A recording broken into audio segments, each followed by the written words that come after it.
বসে না, জানলার গ্রিলটাতে ঠেকাই মাথা, মনে হয় বাবার মতো কেউ বলে না, আয় কুকু আয়।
জ্যৈষ্ঠ মাসের প্রখর রৌদ্রে বাইরে থাকা যায় না।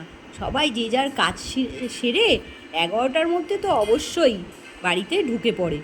একমাত্র ব্যতিক্রম বুধো মুর্মু। ও যারা দোকানপাট আছে তারা সব ঝাঁপ ফেলার সময় বলে, বুধো চল রে। বুধোর এই নিয়মের কোনো ব্যতিক্রম হয় না। সেই সকাল 8টা থেকে বিকেল 4টে অবধি সে নিয়ম করে রাস্তার দিকে তাকিয়ে বসে থাকে। জ্যৈষ্ঠ মাসের গরম তাকে ছুঁতে পারে না, তার দৃষ্টিতে যেন কোনো ভাষাও থাকে না। এই এই যে বুধোর মুর্মুর চেয়ে থাকা, এ আজকের নয়, এ তো সেই 10 বছর ধরে তাকিয়ে থাকে সে। যখন দিনের সব বাসগুলো চলে যায় তারপরে সে ধীরে ধীরে বাড়ি ফেরে, তখন রাস্তার দিকে চেয়ে থাকে, অপেক্ষা করে থাকে। তার চোখের ভাষা কেউ বুঝতে পারে না, শুধু তার বন্ধু। বুধো ঘরকে চল রে, বুধোকে বোঝানো যায় না। বুধো তার নিয়ম করে সেই বসেই থাকে পথের দিকে তাকিয়ে। যখন দিনের শেষে সব বাস চলে যায় তখনও বুধো ধীরে ধীরে বাড়ির পথের দিকে পা বাড়ায়। এই নিয়ম চলেছে বুধোর 10 বছর ধরে।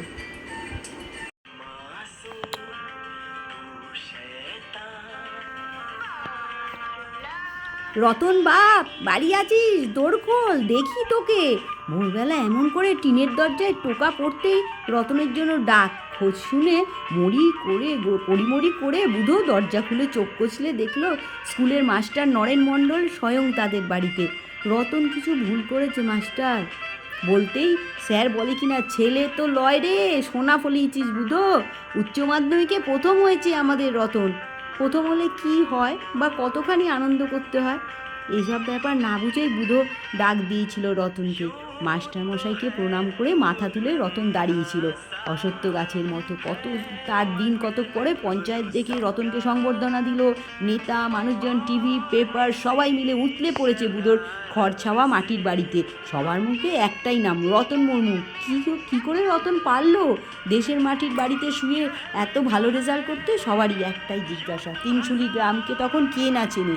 সেই গ্রামে রতন মুর্মু উচ্চ মাধ্যমিকে প্রথম হয়েছে।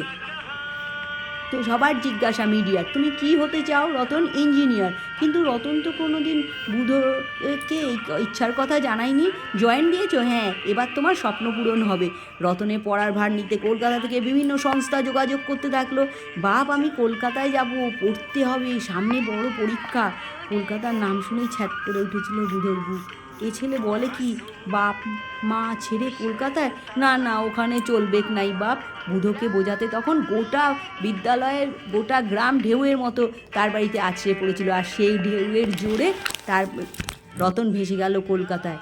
জয়েন্টের রেজাল্টে তাক লাগিয়ে যখন সেই ইঞ্জিনিয়ারিং 1 নম্বর ইঞ্জিনিয়ারিং কলেজে ভর্তি হলো, তখন তার কি আনন্দ। বুধো বলেছিল, বাপ আর আমিও বড় হয়ে বড় চাকরি করব, তখন আমরা সবাই মিলে গিয়ে ওইখানে কলকাতায় থাকবো। বুধো বুধবারে জন্মেছিল বলে বুধোর বাপ রেখেছিল বুধো, কিন্তু তার সোমবারে জন্ম হয়েছিল বলে সোমরা রাখেনি। বলেছিল শেফালি তার মা, ছানার নাম রতন দিলে কেমন হয়। গর্বে বুধোর বুক ফুটে উঠেছিল। লাল ধুলো গায়ে মেখে বেড়ে ওঠার রতন সুযোগ পেয়ে চলে গেল শহরের 1 নম্বর ইঞ্জিনিয়ারিং কলেজে। সামনে চওড়া ভবিষ্যৎ, সেই ভবিষ্যতের ক্যানভাসে সোনার কালিতে জলের ছবি আঁকলে রতনের মেধা। তার মেধায় নজরে পড়েছে এক নতুন পৃথিবী। বিশ্বায়নের হাওয়া লাগলো তিনশুলি গ্রামে। রতন তখন খুব ছোট। বুধো ওকে নিয়ে ঘাড়ে করে যেত মাঠে, সারাদিন বসিয়ে রাখতো গাছের তলায়, আর ও মাঠের বুকে সোনা ফলাতো, তাই দেখতো। আর যখন তার মা শেফালি মুর্মু তাকে খাবার নিয়ে যেত মাঠে, বুধোকে খাবার দিয়ে আর ছোট্ট রতনকে কোলে করে বাড়িতে নিয়ে আসতো। সব কিছু মন দিয়ে লক্ষ্য করতো রতন। ওইটুকু বয়সে অনেক পাখি চিনেছিল সে, গলা দিয়ে অবিকল সব পাখির আওয়াজ করতে পারতো। সেই মাঠ এখনও আছে, কিন্তু বুধো আর মুখো হয় না। বলেছিল বুধো, বুক বাঁধরে বুধো বাপ, তোদের পাশে পেলে শেষ দেখে ছাড়বো। যখন আরেকবার এই ঢল নেমে এসেছিল তিনশুলি গ্রামে, বুধোদের গ্রামে, ক্যামেরার খচাক খচাক, সবাই ফটো তুলছে, কারি কারি প্রশ্ন, ছাত্র সুরক্ষা নিয়ে কোন সংস্থা কত বেশি কাজ করছে। নিয়ম করে আসতো, দিনে 3বার বাস আসলে 3বার করে তার বাড়িতে আসতো। বুক বাতরে বুধো, তোদের পাশে থেকে আমরা শেষ দেখে ছাড়বো। উচ্চ মাধ্যমিকে রতন প্রথম হবার পর যেমন ভেবলে গিয়েছিল, সেবারও তেমনই কিছু বোঝে না এমন ভাবলেশীন মুখ ছিল বুধোর। রতনের সেলাই করা ছেঁড়া শরীরটা সাদা কাপড়ে মুড়ে এসেছিল শহর থেকে। ওরে ধনরে বলে ডুকরে উঠেই চুপ করে গেছিল একেবারে। শেফালি বুক বাজিয়ে কাঁদলেও বুধো কাঁদেনি। সন্ধে 7টা, প্রিন্স আনোয়ার শাহ রোড, একটার পর একটা গাড়ি জমদূতের মধ্যে সাঁ করে বেরিয়ে যাচ্ছে। বিজলি বাতিতে চারিদিক ঝলমল করছে। রতন মুর্মু 1 মিনিটে 20 বার এই রাস্তা পেরোবি। বি স্মার্ট, গটগট করে হেঁটে চলে যা। ওর চোখটা বরং বেঁধে দে তো, অন্তর আর ইন্দ্রিয় কতটা সজাগ পরীক্ষা করতে হবে তো। যে বাতাসের গন্ধ বুঝে যায় বৃষ্টি হবে কি না, সে বাতাসের শব্দ শুনতে পায়,